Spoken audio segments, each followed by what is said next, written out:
You'll be back begging in a month, my mom smirked, her voice slicing through the night like broken glass. My father didn't even look at me, he just slammed the door so hard the frame rattled, leaving me outside with nothing but a torn backpack in the cold. 16 years old, barefoot, anger burning hotter than the shame on my cheeks. I remember standing there, fists clenched, as if my bones could anchor me against a storm they'd thrown me into. The porch light flickered above me like it was mocking my tears. And in that moment I swore I would never crawl back. Hi everyone, my name is Callie Rhodes and I was 16 when my parents decided their daughter was disposable. Ever since that night I've carried a question that never left me. How does a mother turn her child into an exile and still call it love? The air felt sharp that night, my breaths came out in small trembling clouds and the weight of silence was heavier than the bag on my shoulder. I stared at the locked door, their final answer. My own blood had chosen pride over me. I wanted to scream, to claw at the wood until it splintered beneath my nails. Instead I swallowed the fire. The world outside was wide, dark and cruel, but it was mine now. I walked off that porch and into the shadows, every step echoing a vow, I will rise. I will build a life so far from your chains that when you see me again, it will be too late. That night I wasn't just thrown out, I was born again in exile. Anger became my armor, betrayal became my compass. And though I stumbled into a world that didn't care if I starved or froze, something in me hardened, something unstoppable. I didn't look back at that door, not once, but 10 years later. That same door might as well have come knocking on mine because my phone lit up, trembling with missed calls, their names flashing across the screen like ghosts. This time they were the ones begging me to answer. And oh, I can't even tell you how satisfying silence can be. The first night I slept on a park bench, the wooden slats bit into my back and the streetlight above me hummed like a cruel lullaby. Every car that passed, every crunch of gravel, every shadow stretching across the grass made my chest tighten. 16 and homeless, I should have been afraid. But fear was a luxury I couldn't afford. What I felt was rage, molten and raw, spilling into my veins with every heartbeat. By morning my stomach growled louder than the city buses. I remember pressing my hand against it, whispering, "This won't kill me, not tonight, not ever." I found a shelter 2 blocks away. The lady at the front desk looked me up and down, her eyes catching on my cracked sneakers, the dirt streaks on my jeans. She didn't ask why I was alone. She just slid me a blanket and in that small gesture I learned strangers could show more kindness than my own blood. Days blurred into weeks. I washed dishes in a greasy diner for tips. My hair pulled back with a rubber band I found on the street. My classmates went to prom in dresses and tuxedos while I stood behind a counter, counting coins sticky with syrup. But with every plate I scrubbed, I repeated a silent mantra. This is not my ending. This is my training ground. I devoured library books like meals. Finance. Law. Business. Subjects no one thought a runaway would care about.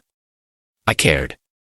I cared because knowledge was my weapon and every page turned was a bullet in the chamber. My hands cracked from soap. My back ached from hours bent over sinks. But I held on. I wouldn't beg. Not them. Not ever. There were nights I'd lie awake in the shelter, listening to the snores and coughs around me, the ear thick with despair. And I'd whisper to myself, one day they'll see me. One day they'll regret the night they slammed that door. And here's the thing about hunger. It doesn't just make your ribs visible. It makes your ambition ruthless. Because while they thought they broke me, I was sharpening myself in silence. And 10 years later, when their calls filled my phone like a siren, I couldn't help but smile. The storm they unleashed had finally circled back. The first real break came when I was 18, wiping down tables at that same greasy diner. A man in a navy suit watched me work, the kind of man whose shoes clicked against tile instead of squeaked like mine. When the lunch crowd thinned, he slid a business card across the counter along with his untouched coffee. You've got grit, he said simply. Most kids your age would have quit by now. If you ever want something bigger, call me.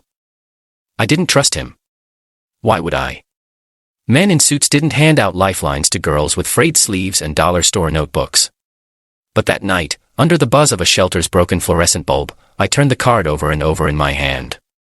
His name was embossed in gold. Elliot Graves killed. Something inside me whispered, what if this is it? What if this is the door you've been waiting to kick down? I called. And that call became a meeting. That meeting became an internship. That internship. My battlefield. I worked harder than anyone else. Coffee runs turned into spreadsheets. Spreadsheets turned into late-night strategy sessions where I asked questions nobody expected a kid from the streets to even think of. Elliot saw it. He saw me. Not as trash. Not as a runaway.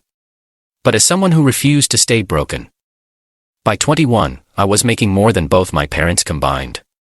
By 23, I had my own apartment overlooking the city skyline, with floor-to-ceiling windows that reminded me daily. This is what survival looks like when you refuse to crawl back.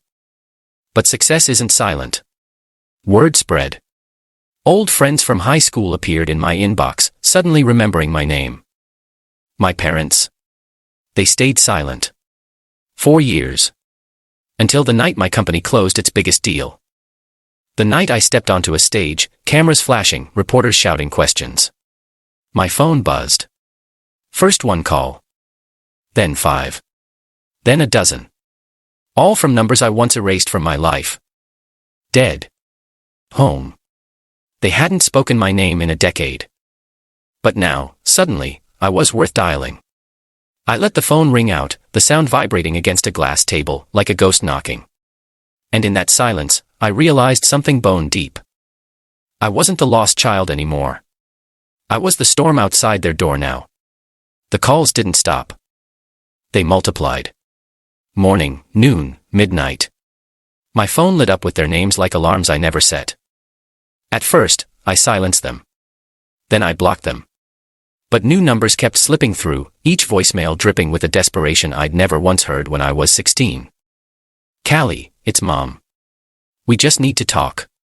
Please. Sweetheart, it's your father. Things are complicated. We could use your help. Don't ignore us. Family is family. Family is family. The same family that tossed me onto the street like spoiled leftovers. My jaw tightened every time I replayed that line. One night, I let a voicemail play all the way through. Mom's voice cracked halfway, not from anger this time, but from something else. Fear. We're in trouble. Your father, he lost the house. We don't know where to go. You've done so well, sweetheart. You could save us. Save them. The irony burned hotter than whiskey down my throat. When I was 16, barefoot and starving, they didn't save me. They shut the door. Now they wanted me to open mine. I stood by my window, city lights sprawling below, like a universe I had carved for myself. And for a moment, I almost felt that old pull, the child in me whispering they're your parents. Blood is blood. But then I remembered the night air biting my skin, the sound of that slamming door. My mom smirked telling me I'd be back begging. And suddenly, I wasn't 16 anymore. I was the woman who had bled her way to freedom.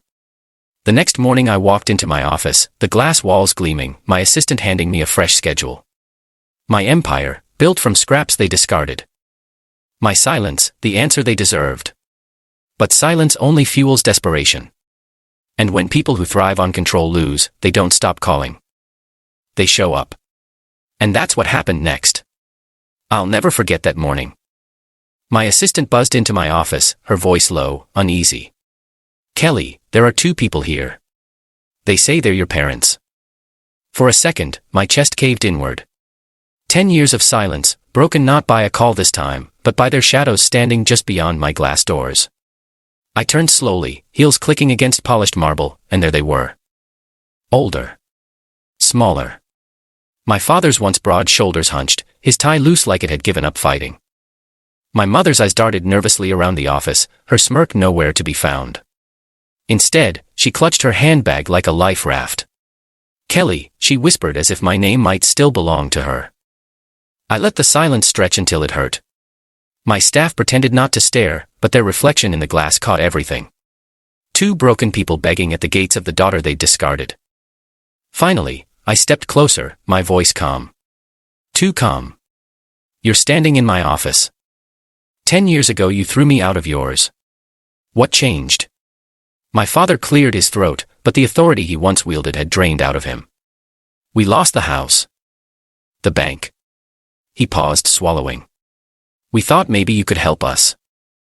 Just until we get back on our feet. Back on their feet. The same feet that had kicked me out onto a sidewalk with nowhere to go. My lips curved into the faintest smile, sharp, controlled. I motioned my assistant. "Get security," I said evenly. My mother's face paled, her hand reaching out like I might still be 16 and desperate for her touch. "Wait," she blurted. "We're family. Blood, Kelly. We made mistakes, but you don't turn your back on blood." Her words hung in the air like poison. And I remembered every night I'd cried alone. Every shift I'd worked until my fingers blistered. Every moment I whispered to myself that I would rise without them. Now here they were, begging not for me, but for what I had built. And for the first time in my life, I realized something. Blood is not thicker than betrayal. Security didn't even need to touch them. The look in my eyes thought was enough. My parents stumbled backward, as if the office walls themselves had grown teeth. But they didn't leave. They lingered in the lobby for hours, shadows pressed against glass, hoping I'd change my mind. That night when I finally walked out, they were waiting by my car. My father's voice cracked first. "Kelly, please, we've lost everything. The house, the cars, even your mother's jewelry. We're drowning." My mother's hands shook as she lit a cigarette, her eyes hollow. The same woman who once sneered at my weakness now wore her own like a second skin. She exhaled smoke and whispered, "We have nowhere else to go. You don't understand what it's like to be abandoned." That word, abandoned, made me laugh out loud. The sound startled even me. "Don't I?" I asked. "You invented abandonment. You wrote it on my skin when you slammed that door." Their desperation spilled out like a broken dam. Credit cards maxed. Foreclosure papers served.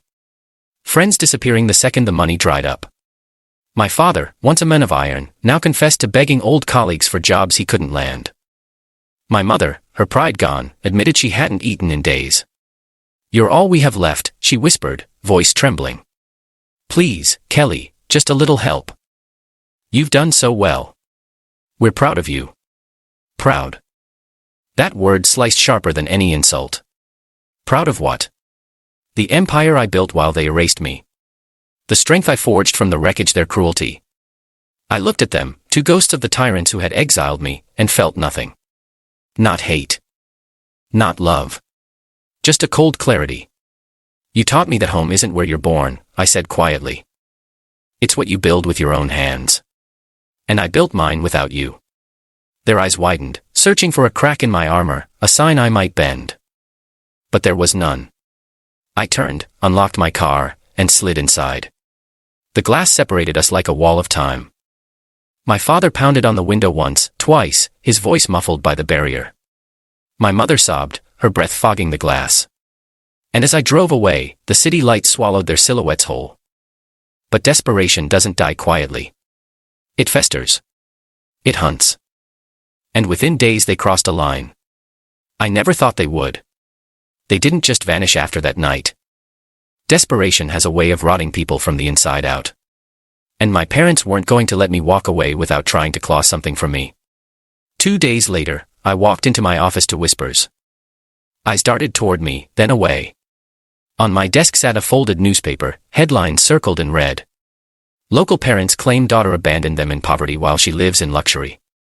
My stomach went cold. They'd sold their story. The article painted me as heartless, selfish, ungrateful. A cold-blooded success who left her poor parents to starve. My father's quotes were dripping with false regret. My mother's tears, captured on camera, looked like theater. The internet caught fire. Comment sections filled with strangers calling me a monster, a snake, a daughter without a soul. For one moment, it almost worked. That 16-year-old inside me, the one they tossed onto the street, whispered maybe they're right. Maybe you owe them something. But then I remembered the truth. Truth that had no ink in that newspaper. Truth etched into my bones. I called a press conference. My PR team begged me to stay silent, but silence had been my prison once, and I wasn't 16 anymore. When the cameras flashed, I stood tall in a black suit, voice calm, steady. My parents abandoned me when I was 16 years old. I slept in shelters. I starved. I built everything I have from nothing. Alone. And the same people who left me to die have now come crawling back, not for love, not for reconciliation, but for money. Gasps rippled through the crowd. I didn't waver. I told them about the slammed door. The smirk. The words, "You'll be back begging in a month." And then I looked straight into the cameras, my voice cutting like a blade. Well, here's the truth. I never begged. And I never will. Not from them. Not from anyone. The silence in that room was louder than applause. Reporters leaned forward, eyes wide, pens frozen mid-sentence. By nightfall, the narrative had flipped. Sympathy poured in, strangers sending letters of support. Messages from people who'd been disowned, abandoned, betrayed by their own blood. My parents had tried to paint me as the villain, but they had handed me the perfect stage to expose them. And just like that, their reputations, once polished, untouchable, crumbled into dust. Friends turned their backs. Creditors circled like vultures. They weren't just losing me. They were losing everything. And yet, their story wasn't finished. Not until I gave it the ending they earned. They stopped calling after the press conference. Not because they'd found peace, but because shame had finally done what I never could. Silence them. For weeks I heard nothing. Their voices vanished from my phone. Their faces disappeared from lobbies. Their poison drained from my days. Until one evening, an envelope slipped under my door. No return address. Inside, a single letter, shaky handwriting, ink blotched with what might have been tears. We lost everything. We can't pay rent. Nobody answers our calls anymore. We don't know where to go. Please, if you have any heart left, buy back the house for us. The irony was almost too cruel. The same house where my childhood ended. The same walls that echoed with a slammed door and my mother's smirk, now reduced to a plea for rescue. I folded the letter once, then twice, and set it aside. My hands didn't tremble. My chest didn't ache. The girl who once begged for their love no longer lived inside me. In her place stood a woman who had survived without them, who had thrived because of the fire they lit. And I knew my answer. I didn't buy back their house. I didn't call. I didn't return the letter. Instead, I signed on a home of my own. Sunlit, warm, filled with laughter from friends who had become my chosen family. People who showed up not because of blood, but because of love. Meanwhile, my parents drifted into whispers. A small rental on the edge of town. Neighbors avoided them. Old friends looked away. Their names, once heavy with pride, now carried only pity. I never gloated. I never needed to. My silence was louder than revenge, my peace sharper than any blade. And sometimes, late at night, I'd think back to that slammed door, that smirk, those words, "You'll be back begging in a month." They were wrong. I never begged.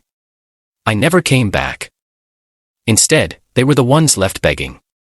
And I was the one who finally walked free.